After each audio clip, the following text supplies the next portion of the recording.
A pinch of snuff मनोहर मलगांवकर द्वारा रचित एक बहुत ही सुंदर कहानी है। इस कहानी के माध्यम से मनोहर मलगांवकर भारत में फैले तरह तरह के भ्रष्टाचार के ऊपर कुठाराघात किया है।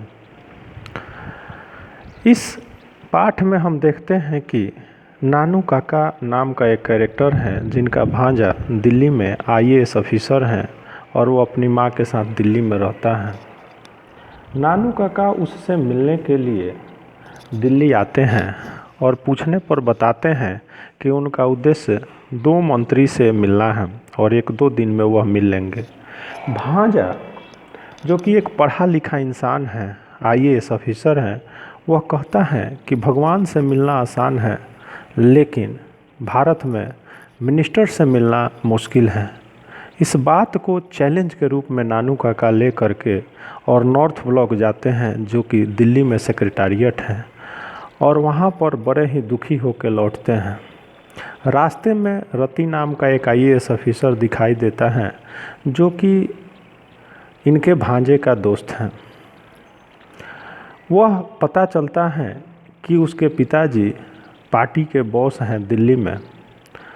किसी तरह से भेष बदल के नानू काका वहां पहुंचते हैं और अपने को ज़मींदार शो करते हैं और वहां पर पाया जाता है कि नानू काका अपने प्रभाव शक्ति का इस्तेमाल करके और मिल लेते हैं उस सोहनलाल रतिराम से। बातचीत के क्रम में इस बात की जानकारी मिलती है कि सोहनलाल रतिराम जो कि पार्टी चीफ हैं, उनकी दुश्मनी है वेलफेयर मिनिस्टर से। चूँकि दोनों के सोहनलाल के लड़के की शादी वेलफेयर मिनिस्टर के लड़की से होने वाली है, लेकिन बीच में किसी बात को लेकर समस्या हो जाती हैं और साथ ही साथ सोहनलाल यह भी बताते हैं कि अगली टिकट भी उनको नहीं मिल पाएगी। आगे कहानी बढ़ती है और जब नानू काका घर आते हैं तो फिर एक प्लान बनाते हैं और फिर प्लान बना करके और वह वेलफेयर मिनिस्टर के पास जाते हैं और जहां पर कि वह शो करते हैं कि निन्नौर के महाराजा जो हैं उस महाराजा के यह हेरिडेटरी एस्ट्रोलॉजर हैं।